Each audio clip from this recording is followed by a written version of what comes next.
Hola y bienvenidos a nuestro programa arquidiocesano de la Hora Católica Misa y Más. Soy Alejandro Castillo. Hoy celebramos con mucha alegría el 60 jubileo de la hermana Dominga Zapata, honrando 6 décadas de servicio fiel al Señor y a su pueblo. Desde sus primeros trabajos en la catequesis hasta su liderazgo en los esfuerzos pastorales nacionales, la hermana Dominga ha sido una voz guía para generaciones.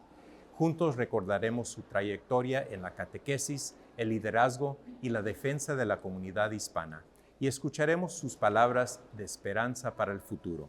Espero que lo disfruten. Hermana Dominga, gracias por su tiempo y la oportunidad de hablar con usted sobre sus 60 años en servicio al pueblo hispano aquí en la Arquidiócesis de Chicago. Es un honor estar aquí con usted. Sí, y quisiera aclarar que mi servicio no fue solamente con los hispanos. A mí me pusieron encargado de los indios y luego también estuve trayendo la conexión del hispano y los negros, que los tienen siempre afuera, y esta gente de los indios, ¿no? Entonces Era ministerio étnico, sí, ¿verdad? Que usted se encargaba. Sí, yo trataba de ponerlos que se conocieran y que vieran, compartieran los problemas comunes que tienen. Nos reuníamos y yo los llevé hasta Nueva York una vez y cosas así para que vieran que son personas. Excelente. Bueno, usted empezó dando catequesis en español a los niños, sí, ¿verdad? A los fines de los 70. Pero usted entendió que el proyecto tenía que ser más grande. Había que educar a los adultos también. Especialmente a los papá y mamá. Entonces, hablando de aquellos años, ¿y por qué le parecía tan urgente educar a los adultos sobre su fe? Porque si los papás no tienen un concepto de su fe y también de la contribución que ellos pueden hacer en las parroquias, ¿no? Porque eso era lo que yo quería conectar, que la familia sintiera que ellos tienen algo que dar a la parroquia y recibir de la parroquia, ¿no? Para ser buenos padres, ¿no? Con mandar a los niños a la catequesis no basta. Entonces todo eso fue lo que yo comencé uniendo, que no es solamente yo cojo una persona y con ella voy a hacer milagros, no. Yo hice una organización de jóvenes, adultos, de papá y mamá, un grupo de matrimonios, de familia, y los reunía y tenía en un cuarto ya una persona preparada para que cogiera a los niños y ellos acá hablando de su vida como matrimonio, pero más como padre y madre, ¿no? Que vean que los resultados tienen que verlo en los niños. Y esto fue en español, ¿verdad? Sí, Porque todo los en materiales español. y toda Sí, la instrucción sí, solamente existía en inglés sí, y usted lo hacía en español. Sí, todo eso era con los hispanos. ¿Y en qué área de Chicago? Oh, bueno, yo donde quiera que estuviera el barrio, porque como aquí teníamos siempre y tenemos todavía mexicanos, puertorriqueños, el barrio de los puertorriqueños en medio de los malos, llegaron los cubanos, ¿no? Y los que ya estaban aquí, ¿no? Entonces yo comencé organizando, entonces el Bernardín que vino, que fue el primero que me empleó, entonces pues y dijo, mi trabajo sería de ayudar a que la comunidad viera lo que puede hacer, no que va a depender de mí. Entonces yo fue cuando organicé que hubiera una forma de educación y que la gente pudiera participar y tener un diplomita o lo que sea, ¿no? Para prepararse de lo que fuera, ¿no? Entonces en eso es lo que yo hará. Yo tuve la bendición de comenzar con Bernardín. No podía ser ninguna otra persona tan importante como el Bernardín, ¿no? Él verdaderamente me conocía desde porque yo estaba en Notre Dame, empleada por los obispos para que verdaderamente viéramos qué es lo que tenemos que hacer con este pueblo. Así es que el cardenal cardenal apoyó lo que estaba haciendo y usted. Entonces, yo estaba en Notre Dame, pero cuando él vino para Chicago, tú te vienes acá para acá conmigo, ¿no?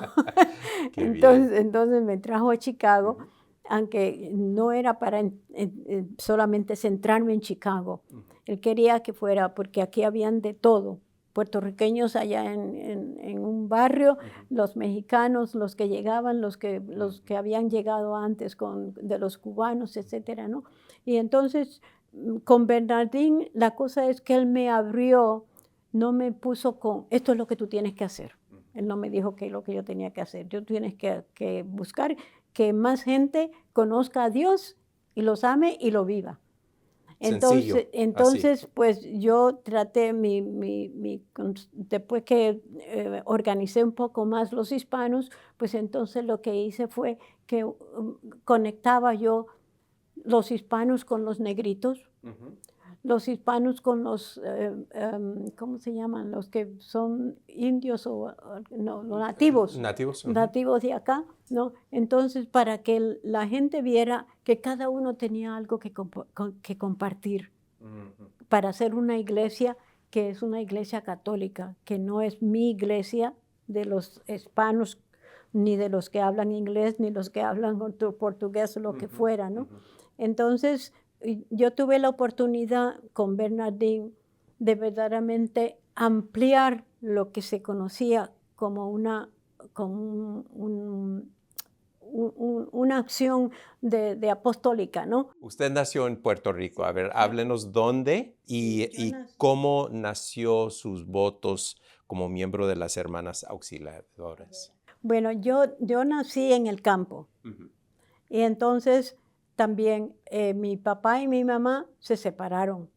Yo nunca viví con mi papá, ¿no? Entonces yo podía entender cuando yo tuve que hacer trabajo pastoral, yo sabía lo que era una persona no tener su papá, que se encargó después de hacerme. De su experiencia, propia ¿no? experiencia. Entonces, pues por eso yo nunca dije, yo voy a trabajar nada más que con los que están ya organizados. No, yo quiero estar con los que están, nadie los quiere porque tú no tienes papá o lo que fuera, ¿no? Y yo lo había experimentado en mi vida. Entonces yo no era una niñica riquita que vino a hacerse religiosa, y no, sino que el yo hacerme religiosa, la vida de religiosa era porque eso me iba a permitir que yo trabajara con todo el mundo. Negros, blancos, viejos y jóvenes, familia o lo que fuera, ¿no? Y con mi propia experiencia yo podía entender cuando gente venía donde mí que no, mi papá nunca nos quiso. Pues mi papá nunca nos quiso a mí y a mi hermano, a mis dos hermanos, ¿no? Entonces, las mismas experiencias que yo he vivido, yo las podía entender lo que estaban diciendo. Pero yo no decidí, yo no hablaba de mí para que vieran que es, por eso usted puede entender. No, yo quiero entender tu experiencia, ¿no?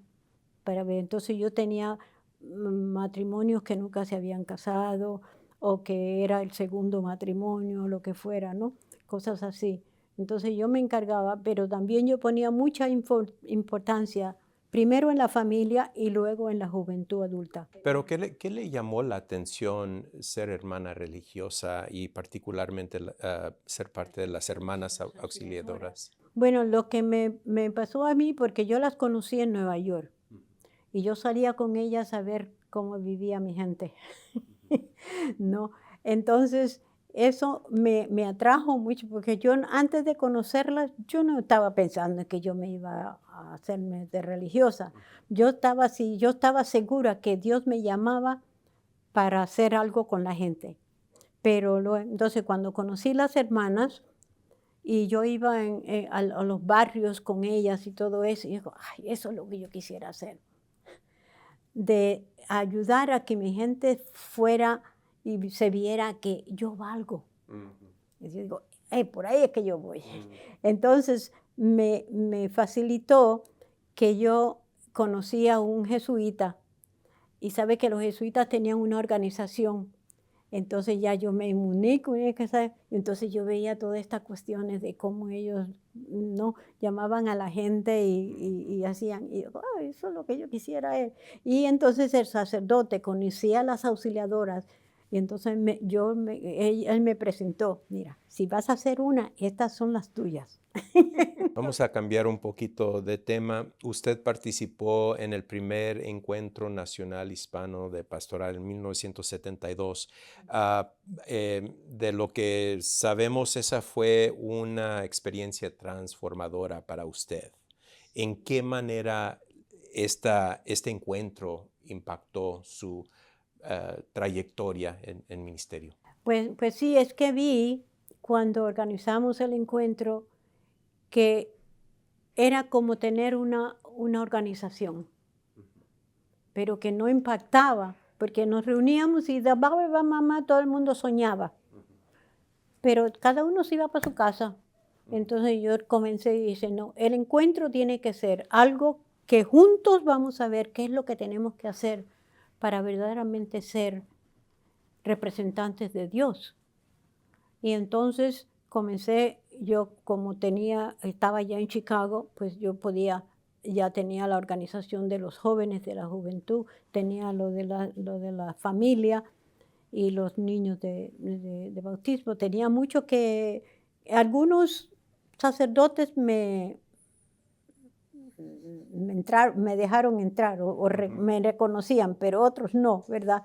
Entonces, pues vi que en algunas parroquias no me debo de quedar mucho, pero era por eso, porque yo organizaba, yo no le decía a nadie lo que teníamos que hacer, yo los organizaba y ellos me decían, ¿no? ¿Qué es lo que ustedes quieren que haga? Que hagamos, ¿no? Juntos. Entonces, allí fue cuando la organización de jóvenes adultos, que estaban muchos en la calle y todo esto, había muchas gangas, muchas pandillas, ¿no? Cosas así. Y entonces así fue que poco a poco el ministerio hispano se fue, y más cuando Bernardín vino acá conmigo, porque yo trabajaba con él desde que estaba él era el jefe de los obispos allá, ¿no? Y entonces, pues fuimos viendo que verdaderamente había mucho que cambiar. Hermana, dos preguntitas más. ¿Qué consejo, qué palabras ofrecería a aquellos que ahora sirven a la comunidad hispana desde algún ministerio? Pues sí, yo creo que, mira, para verdaderamente servir y hacer algo, tú tienes que ser parte de donde tú eres. Si tú quieres hacer algo en la parroquia, tú tienes que ser parte de la parroquia. Y si tú quieres hacer algo, no es que tú haces, sino tú organizas otros contigo que ves que pueden hacer un grupito conoce uno o dos jóvenes, oye, ¿por qué no hacemos un grupito de jóvenes que venga? A los matrimonios. ¿Conoces una parejita que parece que tienen buena relación entre ellos? Vamos a hacer un grupito de papá y mamá, ¿no? Y así era como yo podía ver que muchas veces lo que yo veía en las parroquias es que, yo llego ahí y hago todo. Y cuando me voy, nada pasa, ¿no? Entonces, eso es lo que yo trataba de hacer. Mira, tú tienes que ser un líder, pero no para quedarte eterno. Es para hacer otros líderes y hacer comunidades de matrimonios, de jóvenes, de chiquillos, de los que se van a confirmar o lo que sea, ¿no? Nuestras parroquias, no sé si ahora todavía funcionan así, pero en aquel tiempo era difícil de que las parroquias organizaran eso. Entonces yo tenía que prepararlos por acá y después cuando iban a hacer la primera comunión o la confirmación, entonces los presentábamos en la parroquia, ¿no? Porque en la parroquia no habían esas estructuras, ¿no? Entonces eso era lo que a mí me preocupaba, no de que yo hiciera, sino de que yo dejara ¿cómo dice? Pasos allí, ¿no? Plantar la semillita. Sí, que yo podía desaparecer y eso no se iba a cambiar. De cara al futuro, ¿qué palabras de esperanza y de ánimo le gustaría darle a la comunidad hispana? Pues yo a la comunidad hispana lo que quiero darle es no pierdas tu fe, porque yo he visto que las parroquias no desarrollan la fe. Y esto puede ser un juicio malo, pero yo creo que las parroquias deben de enfatizar de que los que vienen aquí son para ser misioneros. Salgan a traer más gente, no para que vengan a misa, sino para que vengan a llevar a su pueblo. Y verdaderamente eso, ¿no? Ese siempre ha sido mi visión. Que entonces, eso, de lo contrario, estamos siempre que la gente viene a misa y se va a su casa. Yo cumplí con la misa. Ay, ¿y qué? ¿Qué de la misa traes a tu casa? Todavía están, no, yo no vengo sola porque mi marido no quiere venir. Ay, entonces, ¿cómo tú vas a conseguir que tu marido venga? Aunque tú tengas que dejar 2 o 3 domingos que tú no te vienes a la misa, porque tú te vas a quedar con él. ¿Y por qué no vas a misa? Porque tú no estás conmigo. ¿No? O sea que hay que buscar formas en que no es que dice, tú tienes. No, tú no tienes que hacer nada. Tú tienes que ver lo que Dios quiere que tú hagas. Entonces, de lo contrario, nuestra fe e ir a misa todos los domingos no hace ningún impacto en la comunidad, comenzando en la familia. Entonces, yo creo que tenemos que hacer mucho. Y tú que estás en esto de la publicación y de todo, y las comunicaciones, y como en nuestros periódicos y todo esto, que comencemos a usar esas cosas como comunicación para que la comunidad abra los ojos y diga, pues es que no se está haciendo esto, pero se puede hacer. Lo podemos hacer, lo podemos lograr nosotros, ¿no? Y nosotros podemos desafiar al párroco. Nosotros podemos decir, queremos hacer esto en la parroquia, queremos que nuestros hijos sean educados como católicos, porque ahora no sé, me han dicho por ahí que ya de los hispanos ya no es la iglesia, el Papa Francisco fue el que resaltó esto, que en la iglesia católica los únicos con que podemos contar, y poquitos, pero eran con los hispanos, ¿no? Y entonces yo digo, pero ¿quién está fostering, como dice, animando eso, ¿no? Tenemos que hacer mucho porque nuestra visión de nosotros como hispanos y católicos es muy poquito desde mi perspectiva. No quiero hacer críticas ni cosas así, pero es que podemos hacer más para verdaderamente, porque si la Iglesia Católica va a permanecer en Estados Unidos es por nosotros.